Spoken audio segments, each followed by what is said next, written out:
Shalom, fam. Welcome back to Soul Food. I pray that you are blessed and that you are well.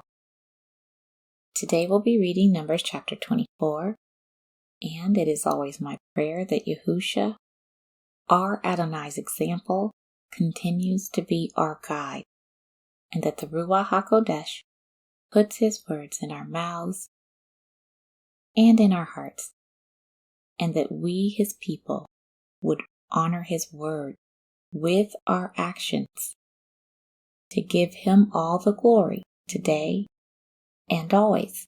With that, here we go. And when Balaam saw that it pleased Yahuwah to bless Israel, he went not, as at other times, to seek for enchantments, but he set his face toward the wilderness. And Balaam lifted up his eyes, and he saw Israel abiding in his tents, according to their tribes. And the Spirit of Yahuwah came upon him. And he took up his parable, and said, Balaam, the son of Beor, hath said, and the man whose eyes are open hath said, he hath said, which heard the words of Yahuwah, which saw the vision of the Almighty, falling into a trance, but having his eyes open. How goodly are thy tents, O Jacob, and thy tabernacles, O Israel! As the valleys are they spread forth, as gardens by the river's side, as the trees of late aloes, which Yahuwah hath planted, and as cedar trees beside the waters.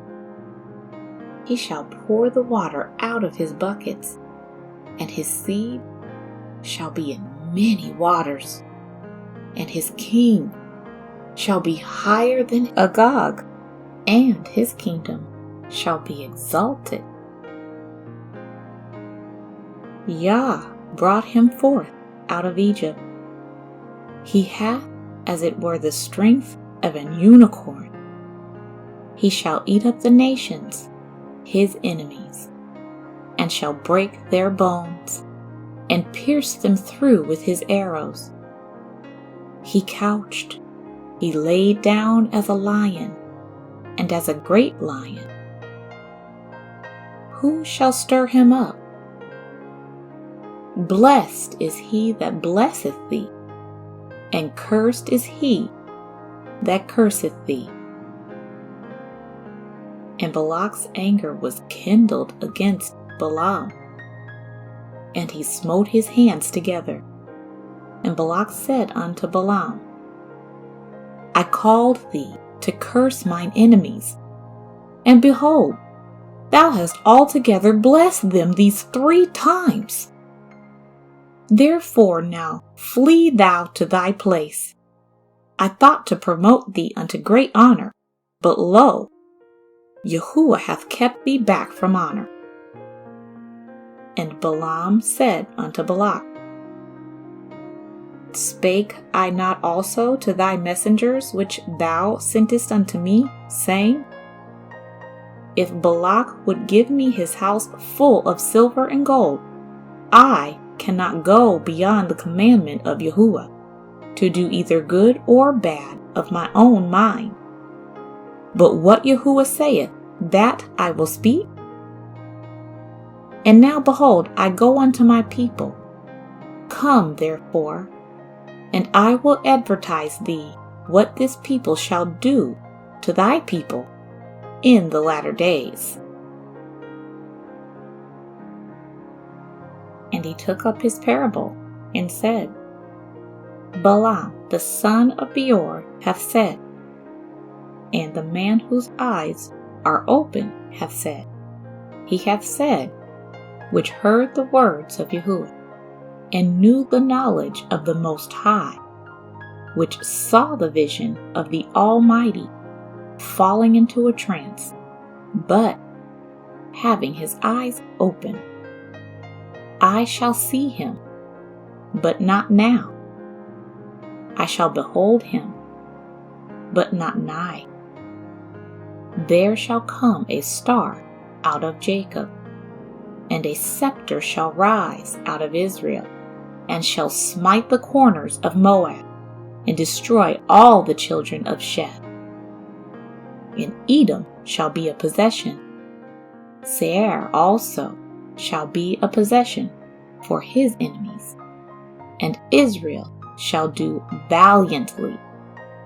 Out of Jacob shall come he that shall have dominion, and shall destroy him that remaineth of the city.